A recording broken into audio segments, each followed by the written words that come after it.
आज से तकरीबन 2000 साल पहले जब रोमन साम्राज्य का सुनहरा दौर था, आसपास के सभी इलाकों पर उनका राज था। यहाँ तक कि वो यूरोप के ऐसे इलाकों तक भी पहुंच चुके थे जिसे जीतना बहुत मुश्किल था। बर्तानिया के कुछ कबीलों पर भी इनका राज था, क्योंकि वो अपनी तबाही नहीं चाहते थे, इसलिए उन्होंने रोमन्स का ही साथ दिया था। मगर रोमन ज्यादा दयावान नहीं थे, इसलिए कुछ न कुछ बुरा वो इन कबीलों वालों से कर ही देते। इनके जुल्म और सितम से तंग आकर इसी ने कबीले की महारानी इनके खिलाफ उठ खड़ी हुई। आसपास के कुछ कबीलों को उसने अपने साथ मिला लिया, एक मजबूत सेना बनाई और रोमन्स का सामना किया। उन कबीले वालों ने उस औरत को बौद्धिका का नाम दिया था और वो उसे अपनी दीवी मानते थे। और आज की कहानी उसी बौद्धिका नामी औरत और उस जमाने में हुए जंगों पर बेस्ड है। हमारे चैनल को सब्सक्राइब करना ना भूले। फिल्म की शुरुआत होती है 60 ईस्वी से। हमें रोमन सेना दिखाई जाती है जो बर्तानिया के मोना नामी आइलैंड पर आती है। इसी आइलैंड पर ड्रॉइड नामी कबीला रहता था। 300 लोगों ने रोमन्स के सामने समर्पण किया था, मगर उनका अपने एक धर्म पर विश्वास था और रोमन्स को ये सब नहीं पसंद था, क्योंकि ड्रॉइड कबीले में एक भविष्यवाणी थी कि एक दिन दीवी उनकी मदद के लिए आएगी जो उन्हें रोमन से निजात दिलाएगी। खैर, रोमन्स उन 300 लोगों को बेरहमी से कत्ल कर देते हैं।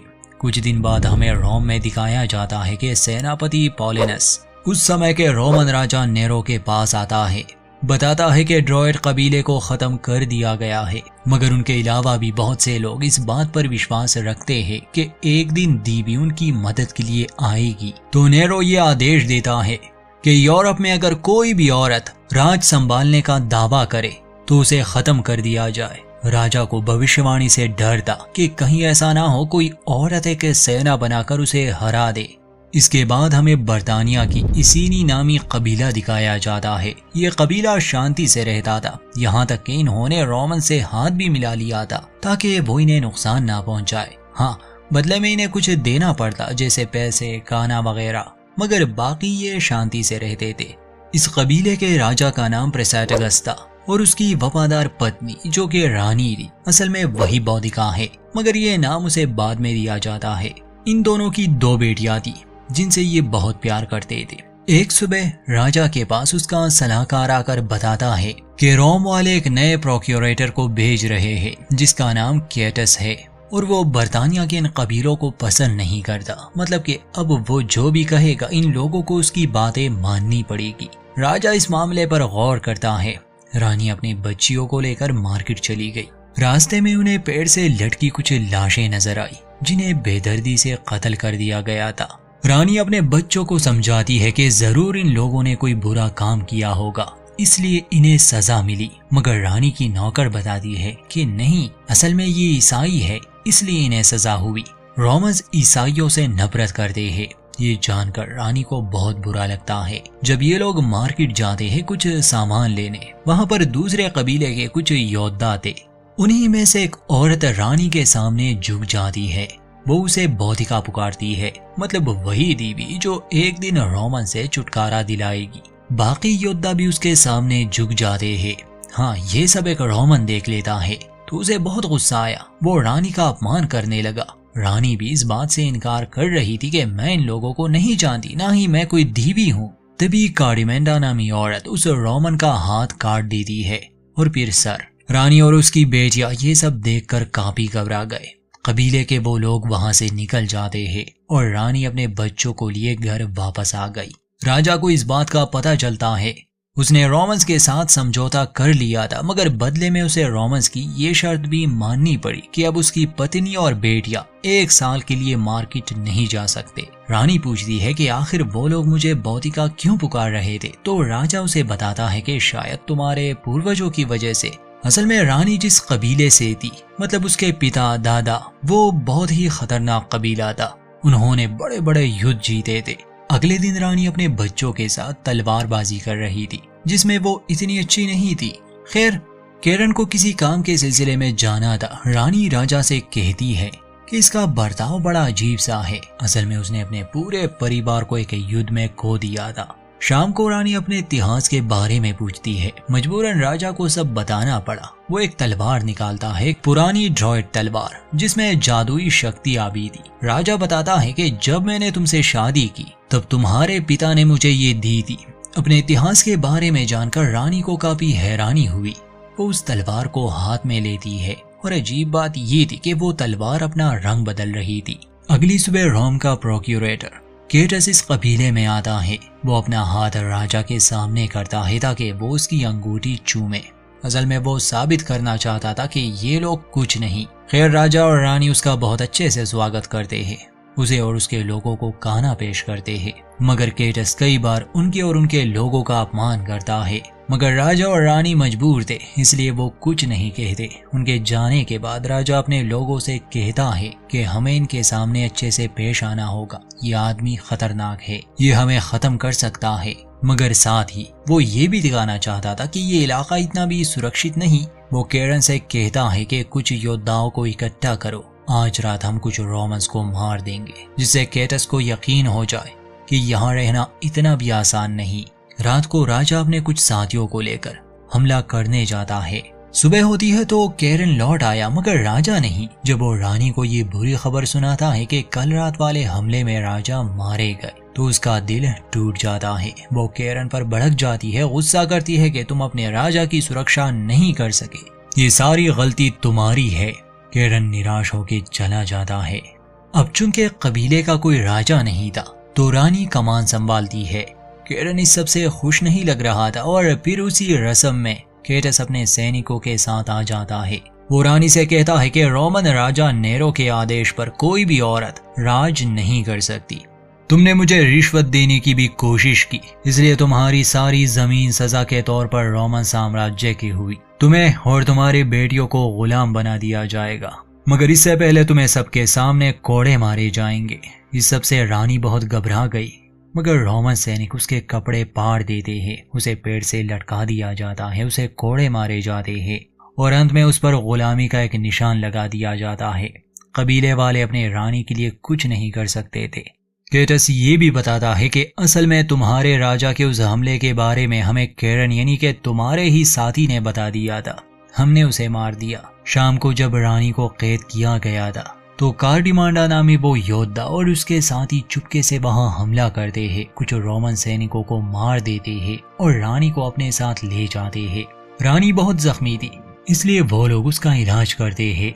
होश में आने पर रानी अपने बच्चियों का पूछती है। उसे बताया जाता है कि वो अब नहीं रहे, मगर रानी को तेज बुखार था, इसलिए वो इस बात को मानने से इनकार कर रही थी।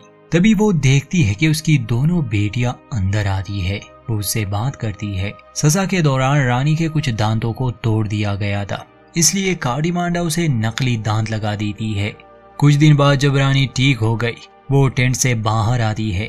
अपने बच्चों को देखती है जो तलवारबाजी सीख रहे थे और कबीले के कुछ और लोग भी ट्रेनिंग में लगे थे। असल में रानी के दोनों बेटियों को मार दिया गया है। रानी अब उन्हें हेल्यूसिनेट कर रही है, मगर ये बात उसे बाद में समझ आती है। खैर, उसकी बेटियां बताती है कि यहाँ के लोग अब उसे अपना लीडर मान रहे हैं क्योंकि वो रोमन्स के खिलाफ एक युद्ध करेगी। वो खुद भी यही चाहती थी क्योंकि उसे रोमन से नफरत थी। वो चूंकि योद्धा नहीं थी, इसलिए वो लड़ना सीख रही थी। कार्डिमांडा उसे वो बौद्धिका तलवार दे दी है जिसे रानी पहले भी देख चुकी थी। खैर, तभी पास के कबीले से कुछ सैनिक और उनका मुखिया वुल्फगार आता है, मगर रानी को देख करके उसे ठीक से लड़ना भी नहीं आता। वो उसका मजाक उड़ाने लगा। कहता है कि मैं ऐसे इंसान के पीछे नहीं जाऊंगा जो खुद लड़ना ना जानता हो। यहाँ तक कि वो उसकी तलवार का भी मजाक उड़ाता है। वो उसे मोड़कर एक तालाब में फेंक देता है। रानी, जिसका नाम अब बौद्धिका था, वो तालाब में कूद जाती है। बाकी सबको लगा शायद वो मर जाए, मगर उसी तलवार को लिए वो वापस से बाहर आई। सभी इस बात से हैरान थे कि वो तलवार खुद ब खुद ही ठीक हो गई। ये उनके लिए एक संकेत था। सभी उसके सामने झुक जाते हैं। रात को एक रस्म थी जिसमें आसपास के सभी कबीलों ने उसे अपना मुखिया चुना। वो एक भाषण देती है कि हम रोमन्स को अपने वतन से निकाल देंगे। 2 दिनों में एक रोमन टुकड़ी यहाँ से गुजरने वाली थी। बौद्धिका उस पर हमला करने की सलाह देती है, मगर वुल्फगार समझाता है कि शायद हमें छोटी टुकड़ियों पर हमला करना चाहिए। तुम जिनकी बात कर रहे हो वो तादाद में बहुत ज्यादा है, शायद हम सभी मारे जाए। मगर तभी बौद्धिका के हाथ में वो तलवार उड़ते हुए आती है। जिसे सभी देख लेते हैं और जिन्हें शक था बौद्धिका पर, वो भी अब उसे अपनी बीवी मानने लगे। मगर वुल्फगार कहता है कि मैं अपने लोगों को मौत के मुंह में नहीं ले जा सकता। इस बार बौद्धिका कहती है कि फिर मैं अकेले ही लड़ूंगी। अगले दिन बौद्धिका अपने कुछ साथियों के साथ जंगल में थी, जहां वो रोमन सैनिकों पर हमला करने वाली थी। उसे अब भी अपने दोनों बच्चियां नजर आ रही थी। उसे पता था कि वो मारी जाएगी, मगर वुल्फगार अपना इरादा बदल देता है और उसकी मदद के लिए अपने योद्धा ले आता है। 2 दिन बाद जब रोमन सेना की टुकड़ी इस जंगल से गुजर रही थी तो बौद्धिका उनके सामने आती है। केरन, जो कि अब एक रोमन सैनिक था, वो आगे आता है। पहले तो वो अपनी रानी को पहचान ही नहीं पाता। बौद्धिका उसे कहती है कि जाओ और अपने मालिक को बुला लाओ। केटस सामने आता है तो बौद्धिका उसे याद दिलाती है कि वो कौन है। तभी उसके हाथ में वो तलवार आ जाती है और पलक झपकते ही वो केटस को मार देती है। अचानक से उसकी सेना भी रोमन्स पर टूट पड़ी। एक खूनी लड़ाई शुरू हो जाती है। बौद्धिका पहले कभी युद्ध नहीं लड़ी थी, मगर वो पीछे नहीं हटती, अपने दुश्मनों का सामना करती है। सभी रोमन्स को मौत के घाट उतार दिया जाता है और अंत में बौद्धिका अपने हाथों से केरन यानी कि उस गद्दार को मार देती है।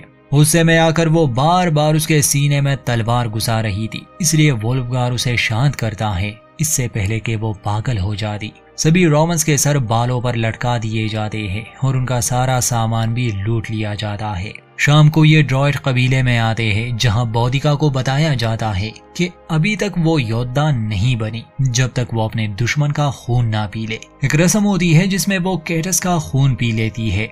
वुल्फगार उसे सीड्यूस करने की भी कोशिश करता है, मगर बौद्धिका मना कर देती है कि वो सिर्फ अपने पति से प्यार करती है। फिर उसी कबीले की एक बुजुर्ग औरत बौद्धिका को जिंदगी का मतलब समझाती है और ये भी कि उसकी दोनों बच्चियां मर गई है। जब उसे अपनी बेटियां नजर आती है तो असल में ये सिर्फ उसके दिमाग में है। वो उसे समझाती है कि उनकी आत्मा हमेशा तुम्हारे साथ रहेगी। वो मानने को तैयार नहीं थी, मगर जब वो सब याद करने लगी, अपने परिवार के साथ बिताए अच्छे पल, तो वो समझने लगी। अगली सुबह वो बाहर आती है। वुल्फगार से पूछती है कि क्या तुम्हें मेरी बेटियां नजर आ रही है। वो समझाता है कि बस ख्यालों में। सच जानकर वो बहुत रोती है, यहाँ तक के बीमार हो जाती है। कुछ दिन वो बिस्तर पर पड़ी रही। अभी भी उसे अपने बच्चे नजर आते। वो जानती थी कि ये सच नहीं है, मगर वो खुश थी कि चलो वो उसके साथ है। कबीले की उस औरत ने बताया था कि बौद्धिका की किस्मत में मौत लिखी है, मगर उससे पहले वो एक सेना की अगुवाई करेगी। कुछ हफ्ते बाद बौद्धिका एक बड़ी सेना लिए कैमेलो नामी शहर पर हमला करने आती है। असल में इस शहर पर पहले रोमन्स ने कब्जा किया। उन्होंने यहाँ के आम लोगों को मार दिया और अब यहाँ सिर्फ रोम के खास सैनिक ही रहते हैं। बौद्धिका और उसके लोग शहर पर एक घातक हमला करते हैं और रोमन्स को चुन चुन के मारते हैं। थोड़े ही समय में ये जंग जीत भी जाते हैं। सभी के सर अलग कर दिए गए, कीमती सामान लूट लिया गया और अंत में शहर को आग लगा दी जाती है। बौद्धिका ऐलान करती है कि ये सिर्फ शुरुआत है। अगले दिन जब बौद्धिका की सेना ने जंगल में पड़ाव डाला था तो वो देखती है कि नए योद्धा खुद पर एक निशान लगा रहे हैं। असल में ये गुलामी की निशानी थी। बौद्धिका वुल्फगार से पूछती है कि क्या इन्हें इस बारे में नहीं पता, तो वुल्फगार बताता है कि हम में से कोई भी पढ़ लिख नहीं सकता और इनके लिए इस निशान का मतलब ये है कि अब से ये आपके लिए लड़ेंगे। असल में ये निशान रोमन्स ने बौद्धिका के चेहरे पर बनाया था। कुछ दिन बाद ये एक और रोमन टोली पर हमला कर देते हैं और सभी को बेरहमी से कत्ल कर देते हैं। हर दिन इनकी सेना बढ़ रही थी। कुछ महीनों बाद ये लंदन की बंदरगाह पर हमला करते हैं और सैकड़ों रोमन सैनिकों को मौत के घाट उतार देते हैं। रोमन्स की सेना को इस हमलों से बहुत नुकसान पहुंच रहा था। रोम में लोग राजा के खिलाफ हो गए थे। वो घरों को जलाने लगे। उन्हें जीत चाहिए थी। सेनापति राजा के पास आता है कि वो क्या आदेश देना चाहते हैं, मगर राजा, जो कि जवान लड़का था, बजाय इसके कि वो साम्राज्य को बचाता, कोई आदेश देता। वो कहता है कि मैं कोई योद्धा नहीं हूँ, मैं तो संगीतकार हूँ। इसी के साथ चाकू लिए वो खुद को मार देता है और सेनापति अकेले ही रोमन सेना की कमान संभाल लेता है। राजा की मौत की खबर बर्तानिया तक पहुंच गई। अब वो बदला लेने आएंगे। बौद्धिका लड़ना चाहती थी, मगर वुल्फगार सलाह देता है कि सर्दियां आने वाली है, हमें उत्तर में जाना चाहिए। बसंत में हम वापस आएंगे। हम और योद्धाओं को अपने साथ ले आएंगे और रोम पर एक घातक हमला करेंगे। अगर हमने अभी हमला किया तो हमारी हार पक्की है। बौद्धिका पीछे नहीं हटना चाहती थी, जिस पर वुल्फगार कहता है कि मैं अपने आदमियों को यहाँ से ले जाने वाला हूँ। अब बौद्धिका के पास सिर्फ एक ही कबीला रह जाता है। अगली सुबह मुट्ठी भर सैनिकों को लिए वो रोमन सेना का सामना करता है, मगर रोमन हमले के लिए पहले से ही तैयार थे, तो वो बौद्धिका के सैनिकों को बड़ी आसानी से मारने लगे। झाड़ियों में छुपे रोमन इन पर तीर बरसा रहे थे। बौद्धिका पीछे हटने पर मजबूर हो गई। वो अपने बच्चियों से मदद मांगती है, मगर वो मदद नहीं कर पाते क्योंकि वो तो सिर्फ एक याद थी। वो कहते हैं कि अब आपका समय आ गया है माँ। आखिर में बौद्धिका बुज़दिली की मौत नहीं चाहती थी, इसलिए वो लड़ती है। तभी उसे पीछे से एक आवाज सुनाई दी। वुल्फगार अपने आदमियों के साथ उसकी मदद के लिए पहुंच गया था। वो काफी रोमन्स को मार देते हैं, मगर अंत में बौद्धिका की बेटियां उसे कहती है कि आप कुछ भी करें, अंत में आपको हमारे पास आना ही होगा। उसका ध्यान भटक जाता है और एक तीर आकर उसे लग गया। रोमन्स को मौका मिल जाता है, वो उसे घेर लेते हैं और तलवारों से कत्ल कर देते हैं। अपने आखिरी समय में उसे अपना परिवार नजर आता है और जिंदगी के खूबसूरत बिताए गए लम्हे। इसी के साथ बौद्धिका की कहानी खत्म हो गई। फिल्म के अंत में हमें आज का समय दिखाया जाता है, जहां लंदन में आज भी बौद्धिका और उसकी बेटियों का स्टैच्यू है। आज भी उसे इज्जत की नजर से देखा जाता है। और यहीं पर इस फिल्म का दी एंड।